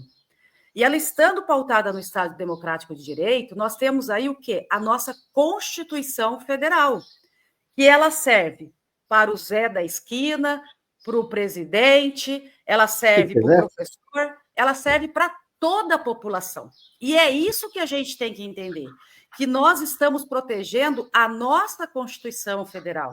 Dizer, vamos jogar a Constituição Federal fora, isso não é um Estado democrático. E ela está no nosso país desde 1988 e sendo cumprida por todos os cidadãos, né? Então, a gente tem que deixar bem claro que a pauta dela é justamente buscar o quê? A proteção do nosso Estado Democrático de Direito. E esse Estado Democrático de Direito, eu falo sempre o seguinte, ele é tão importante, né? Porque a gente acaba essencializando a importância da nossa Constituição Federal. E a gente não pode essencializar a importância da nossa Constituição Federal, porque ela não serve só para julgar alguém, ela serve o meu direito de ir e vir, ela serve para o meu direito de proteção ao meu patrimônio, de proteção ao meu trabalho. Então, o Brasil utiliza ela como parâmetro para tudo. Ela é a base para as demais leis. A gente precisa entender isso. E a gente tem que manter o quê? A gente tem que manter que ela seja o quê? Protegida. Então, quando se fala nesse julgamento, o que está em pauta é não podemos admitir que as pessoas tomem esse Estado democrático nosso e façam do jeito que quiser. Não dá para fazer. A regra é clara, nós temos uma Constituição Federal e, como brasileiros, precisamos respeitar. Mas não precisamos respeitar só o STF, o Congresso. A gente tem que respeitar a escola pública, a gente tem que respeitar os hospitais, a gente tem que respeitar as nossas praças, a nossa história, né? Tudo aquilo que é do povo, do cidadão, todo o espaço público, né? Então, essa é a grande importância de se pensar nesse julgamento. É disso que nós precisamos analisar, né? E não vir para aquela fala rasa. É político? Não é político. Imagina se a gente não toma a Constituição Federal como um farol, né? E todo mundo acha que pode ir na escola pública e destruir, ir no hospital e destruir, no museu, destruir, né? Então, isso é pensar num Estado democrático. Agora eu passo para vocês a pergunta da Unaí. Começa comigo? Se vocês falarem que começa com o mais velho, eu vou achar que é etarismo isso daí, hein? Eu acho que eu sou a mais velha, mas eu não vou palpitar, então é você. Eu não vou entrar no mérito, Aldria. Vamos manter entre nós aqui. Mas, Aldria, só fazendo, antes de responder a pergunta do Naí, só fazendo um adendo ao que você respondeu, na verdade, endossando o que você respondeu, eu acho que isso poderia até ser um tema de um futuro painel sobre o Estado Democrático de Direito e a relação com a sociedade, né? Isso é muito importante hoje em dia, porque se perdeu muito essa questão dos valores, né? Na minha visão, eu acho que assim existe uma falha no fundamento de base, na célula máter da sociedade, que é a família. As pessoas perderam valores. Então, como as pessoas crescem sem valores, elas não dão valor a nada daquilo que pertence a uma coletividade, ao que é maior, né? Mas vamos lá. A pergunta da Unaí. Unaí é uma excelente aluna, eu gosto muito da Unaí. E a pergunta dela é uma pergunta um tanto quanto capciosa, né? Porque o que acontece? A gente tem, né, como advogado, a gente tem que sair um pouco daquele contexto, e aí eu estou falando isso no geral, tá? Que as pessoas veem o advogado de defesa como sendo aquele que sempre vai bater na inocência do réu. Não é isso. A função da defesa num processo penal não é ir contra as provas, não é alegar inocência quando as provas todas dizem o contrário. É fazer uma defesa no sentido de que, na verdade, a pessoa vai responder, mas dentro do limite legal, dentro daquilo que é previsto para aquela situação, dentro do princípio da proporcionalidade da retribuição, tá? Então, o que acontece? Analisando, a grosso modo, tá, as defesas que foram apresentadas, é óbvio que elas tentaram bater em invalidades de prova, em uma série de coisas, para justamente tentar a absolvição, tá?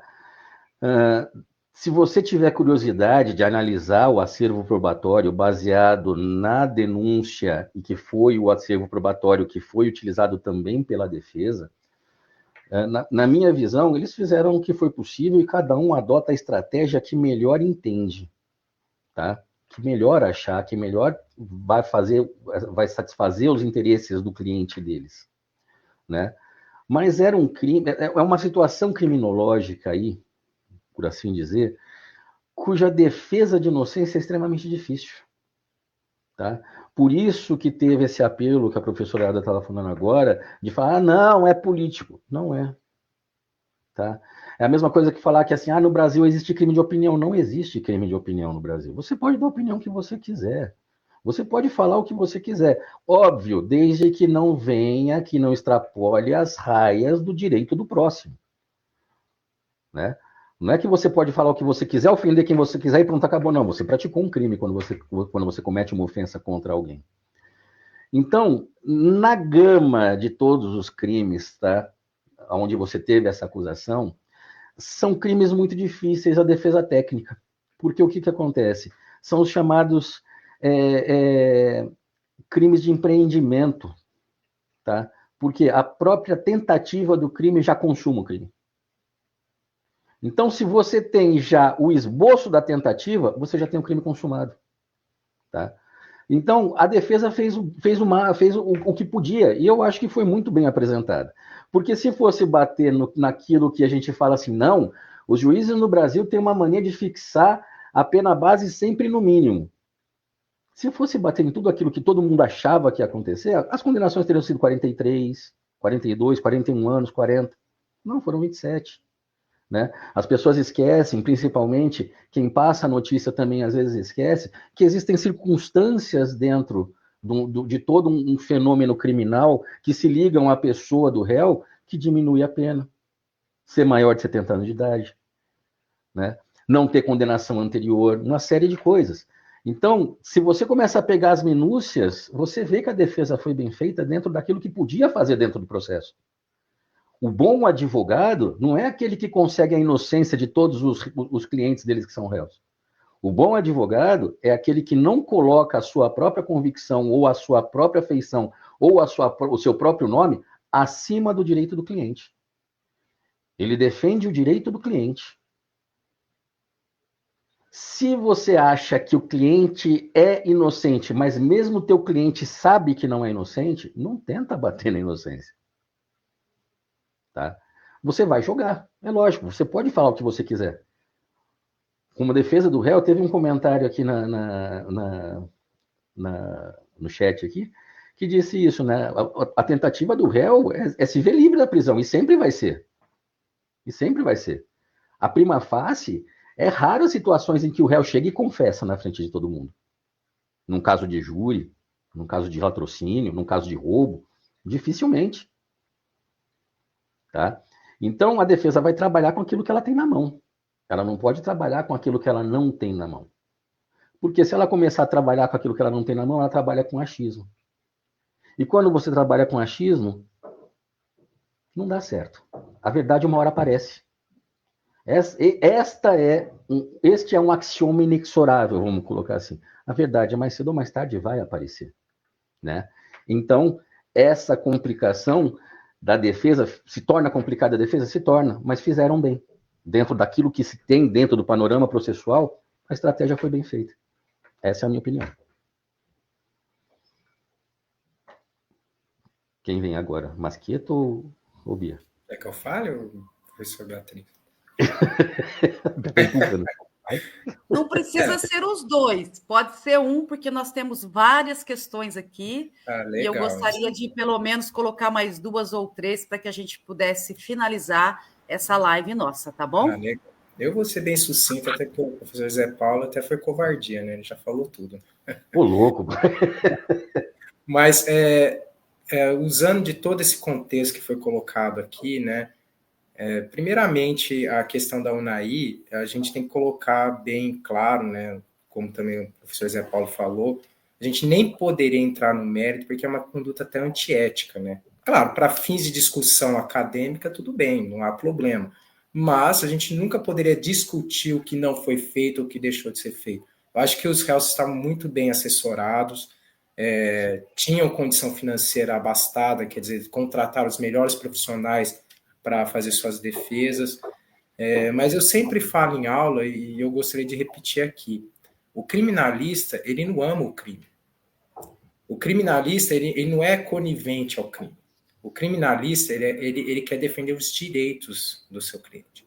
E nisso de defender os direitos do cliente, isso abrange não só necessariamente você levar uma absolvição, até porque, como bem disse o professor Zé Paulo, às vezes não é possível, as provas são todas contras, não tem um contexto que você possa ter um argumento que vá contra provas não argumentos, né? Não tem aquele velho jargão, né? Você tem todas as provas ali, como é que você vai... Claro, você pode questionar a qualidade da prova, isso sim, a forma como foi obtida, se aquela prova tem contexto com o fato, tudo isso pode ser questionado, mas as provas estão ali, é o material que você tem, então você tem que usar o que você tem, e eles usaram muito bem. Eu acho que nenhum ali dos réus poderia falar que foi mal assessorado, pelo contrário, eu acho que foram defesas excepcionais, até quem tiver a oportunidade de ver é importante, porque a gente aprende muito, né? No direito, gostoso é isso, essa nossa live aqui, as audiências lá, tudo isso ajuda muito a gente. E só para finalizar, às vezes as pessoas criticam, né? O STF ele é político, direitos da pessoa são menosprezados, né? Os direitos humanos é só para bandido, todos esses discursos. Pessoal, eu desafio uma pessoa a que responda a um processo criminal que não queira ter o devido processo legal e a devida defesa, até porque a gente não pode deixar de levar em consideração que também as investigações erram, são feitas por seres humanos. E isso não é uma coisa incomum, infelizmente, isso é uma coisa muito recorrente. Então, se a gente excluir a possibilidade de defesa, então o direito penal é uma responsabilidade objetiva. O fato adequou ao tipo penal, condena. Não é assim, né? Ainda tem esse fator da responsabilidade subjetiva, tem que se provar o dolo, né? Então, eu acho que, reiterando aqui, concluindo, né? Não tem o que. Eu não faria diferente do que eles fizeram. Pode ser que eu tenha algumas estratégias, mas isso é questão processual. Mas quanto à defesa, acho que eles foram bem assessorados. Tá mudo, Alder. Eu tenho mais uma pergunta aqui, que é do Edgley. Vou colocar na tela. Essa sentença do núcleo 1 ainda não transitou em julgado, né? Estaria em fase de recurso como embargos infringente ou de declaração. É possível prever em qual momento se daria o trânsito em julgado e o efetivo cumprimento da sentença? Fiquem à vontade, quem vai ser o escolhido para dar uma... Se mandarem o ancião de novo, eu vou ficar bravo, estou brincando. Eu acho que aí é uma questão mais processual, né? Mas é interessante a pergunta do Edgley. Primeira coisa, Edgley, vamos separar duas coisas aí, tá? Realmente, ela não trouxe em julgado, até porque ela foi para a fase de intimação de acordo, ela não foi intimado do acordo, tá? Então não está nem correndo o prazo recursal ainda. Se cabe embargo de declaração cabe de qualquer decisão. A questão é você achar ali que você tem uma omissão, uma contradição ou uma obscuridade no acórdão que possibilite você manejar essa decisão, tá? Lembrando que geralmente o julgamento desses recursos, ele é dentro do STF também, ele é de forma monocrática. Então, cabe ao relator e depois ele só submete o voto dele à apreciação dos demais. E julgamento virtual, é uma semaninha, tá? Os embargos infringentes, aí é que tem uma certa discussão. Os embargos infringentes, eles desapareceram do Código, tá? Eles não existiam mais. Eles eram recursos regimentais, onde quando você não tinha uma maioria, quando você tinha julgamentos por maioria, condenação por maioria, cabia embargos regimentais, você justamente sustentando a tese daquele voto minoritário, tentar fazer valer com que a turma inteira revisse o julgamento para você conseguir reverter aquela decisão. Só que acontecia, na prática, quando você conseguia inverter, mas você invertia em maioria, a parte contrária também podia entrar com embargos infringentes. Então ficava embargos infringentes, dos embargos infringentes, dos embargos infringentes, dos embargos infringentes, dos embargos infringentes, né? O que aconteceu no STF? Por decisão,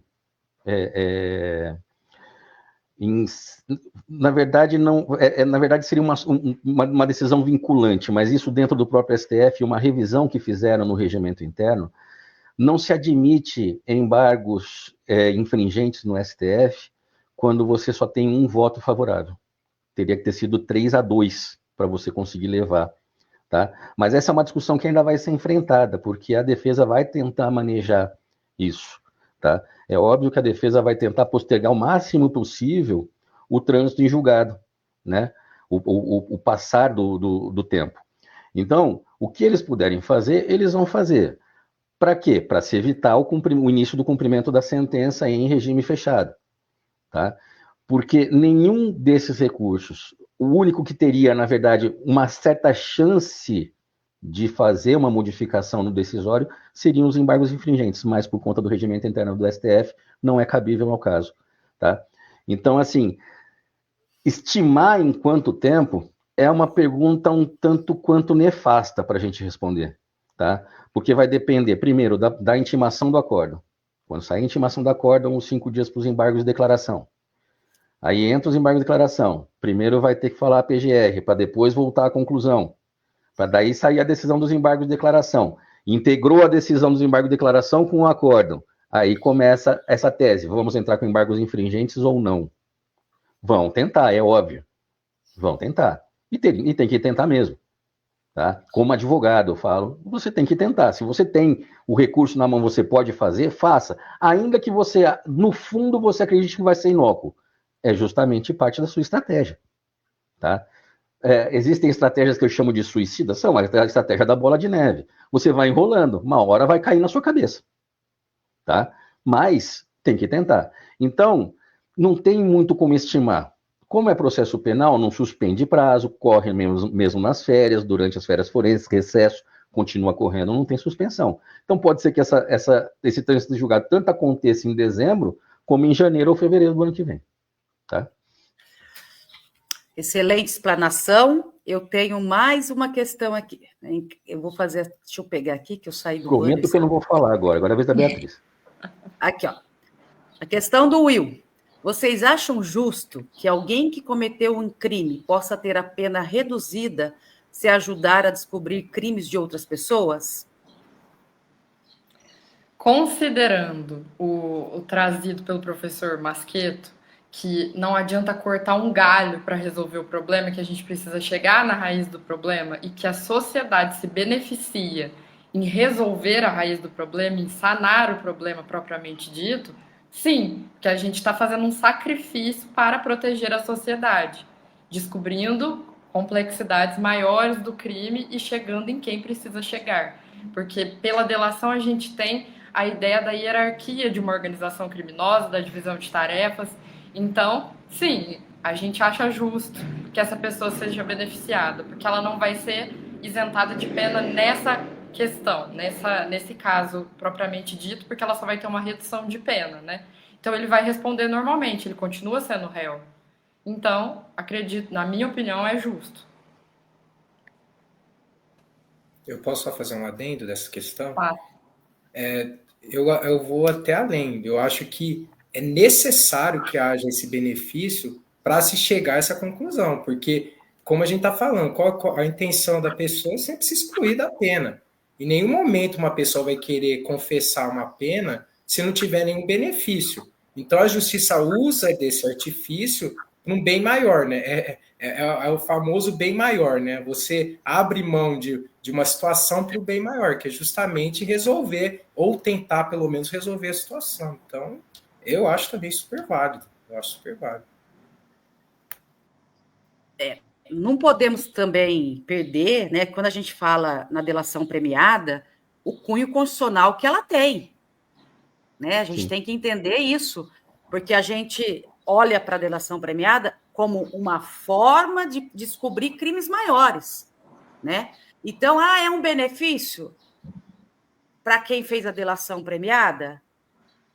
É e não é, né? Porque, afinal de contas, ele não vai ficar na casa dele tomando água de coco, né? Ele não deixa de ser integrante daquela situação, daquele crime, né? Ele continua sendo, né?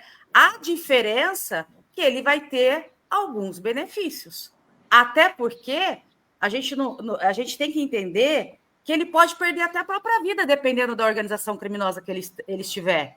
Foi o caso da situação que aconteceu em Guarulhos, daquele... Vamos ver se eu vou lembrar aqui. Que agora, recentemente, que aconteceu em Guarulhos, que ele delatou alguma coisa...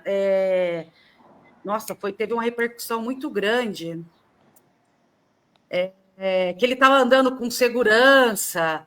Agora foi do aeroporto de Guarulhos, que fuzilaram os caras, era a relação do PCC. Relação do PCC. Então, quando ele faz uma situação dessa, dependendo onde ele estiver, ele perde a vida, como aconteceu. Sim. Então, não é uma coisa, ele delatou, então é vantagem delatar. Né? Nós temos duas análises para ser feita. Né? Ele busca algum benefício, mas ele sabe, né, que a delação é colocar e apontar e entregar todo mundo. E isso tem consequências. Eu não sei se você...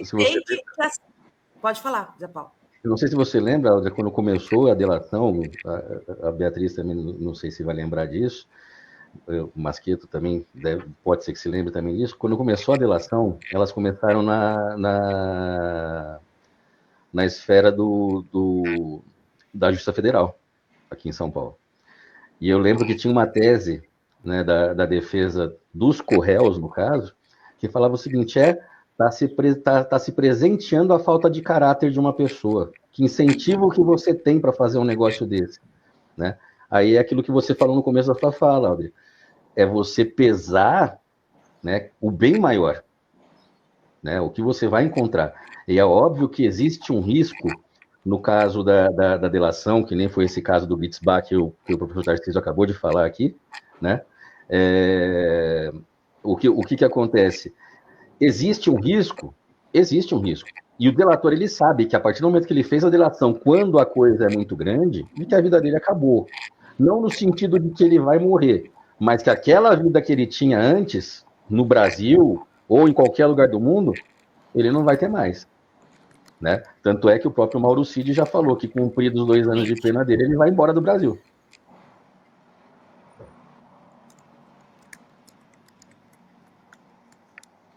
Então, assim, aquilo que a gente vê como benefício, né, e a pergunta do Will aqui, a gente precisa ter uma amplitude. Primeiro, o cunho constitucional, bem maior que se busca, e segundo, que ele tem, na verdade, todas essas nuances após a delação premiada. Vai cumprir a pena, depois vai vir, vai entrar na sociedade, como ele vai ser visto, e dependendo onde ele estiver, ele vai ser perseguido.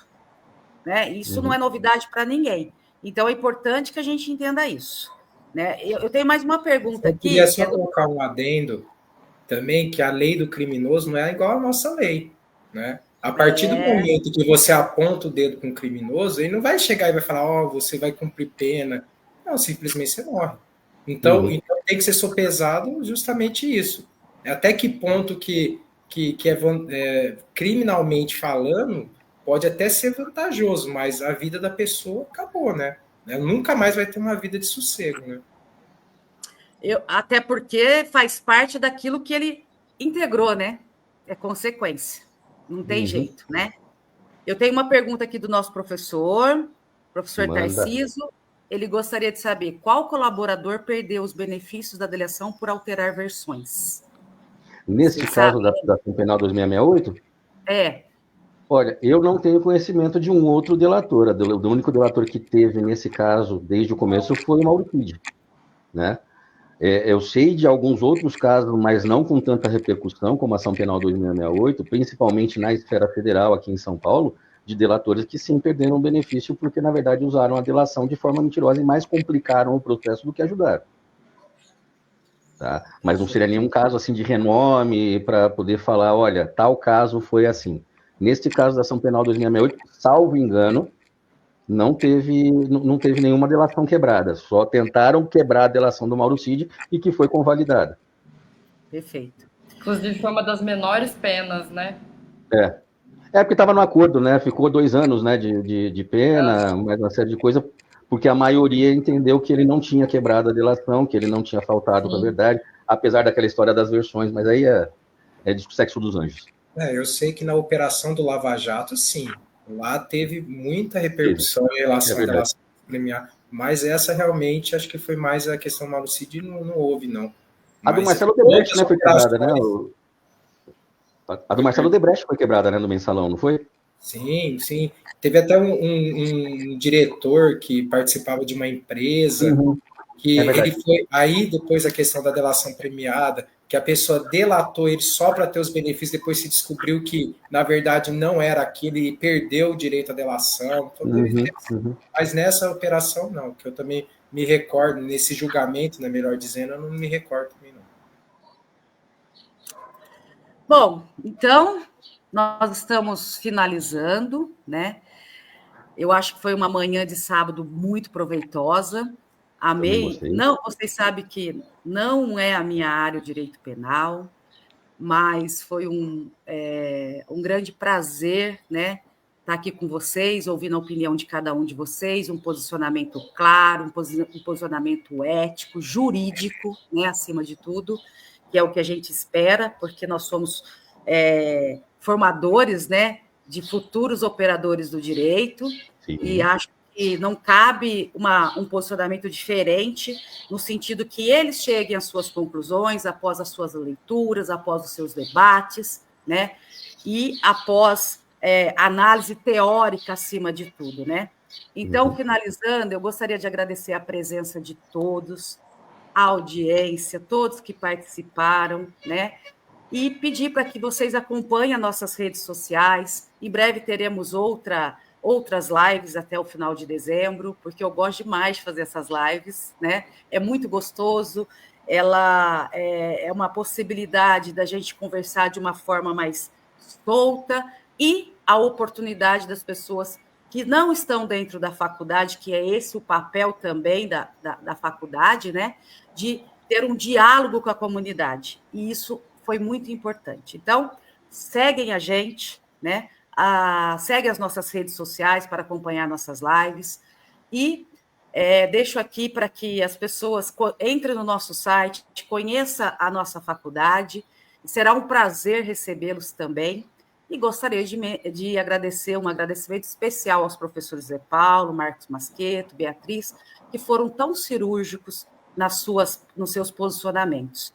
Então, eu agradeço imensamente, obrigada pela audiência mais uma vez, e dou aqui por encerrado a nossa live. Muito obrigada e até a próxima. Obrigado a você, Alda, obrigado a Facab, obrigado a todos que compareceram. Bom sábado para todos. Bom sábado para todos. Adorei também, espero ter outro, sim. Abraço a todos, bom final de semana. Igualmente.